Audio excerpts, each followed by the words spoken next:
This is 37 Families, Season 3, Chapter 1.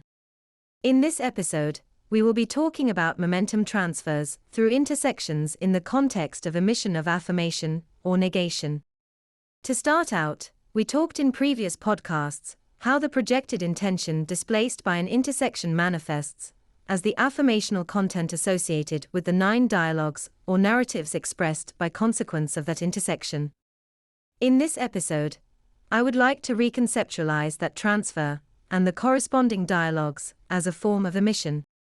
What I mean by this is as follows. In every intersection, there is some, even minimal, momentum transferred through the displacement of the projected intention of the actor who is displaced.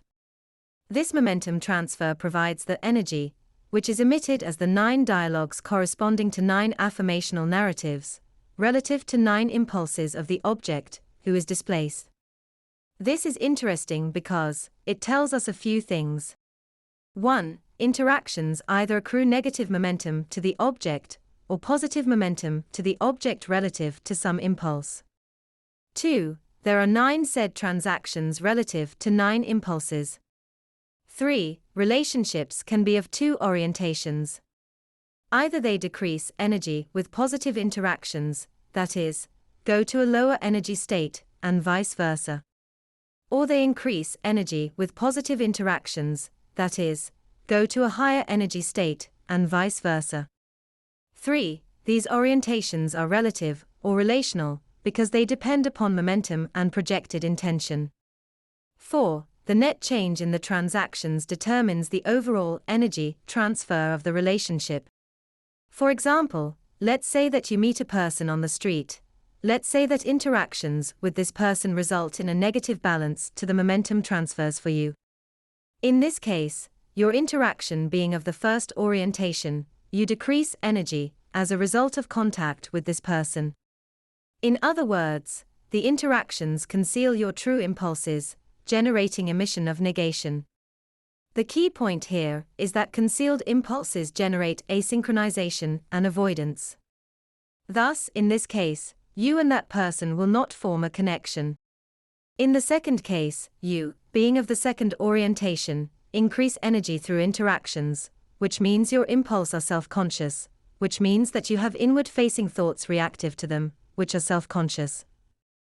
In this case, you may develop a connection with this person.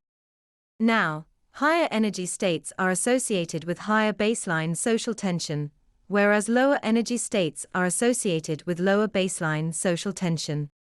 How does this manifest visually? You walk up to a stranger on the street and strike up a conversation. This is a first orientation interaction, which means you lower energy states due to positive interactions. This conversation is positive. Thus, it has a net negative change in your energy. Now, the whole time you are having this conversation, you are emitting negative reactive emotionality, your true impulses concealed. In the reverse case, the interaction is negative and it increases your energy state. In this case, you form a bond with the person and are emitting self-conscious impulses. In this case, you ask for their phone number and form a connection. In the second scenario, you walk up to a stranger on the street and strike up a conversation. This is a second orientation interaction, which means you increase energy states due to positive interactions. In this case, you have a positive conversation. It results in a net increase in your energy level. You may form a connection with this person. Now, the whole time you are having this conversation, you are emitting self-conscious impulses relative to the other person. You exchange phone numbers and move on. In the reverse case, you have a negative interaction, which results in a lower energy state. In this case, your impulses are concealed as are the other person's. You both go your separate ways. The point is that some people prefer a lower energy state. Others prefer a higher energy state. Thus, the nature of the interactions, which promote the formation of a bond, really depends upon the preferences of the individual. But overall, we can say that all intersections which produce momentum transfers produce emission, that is, wave-like behavior which generates the 9 dialogues, generating 9 narratives of affirmation. That's the end of the podcast for today.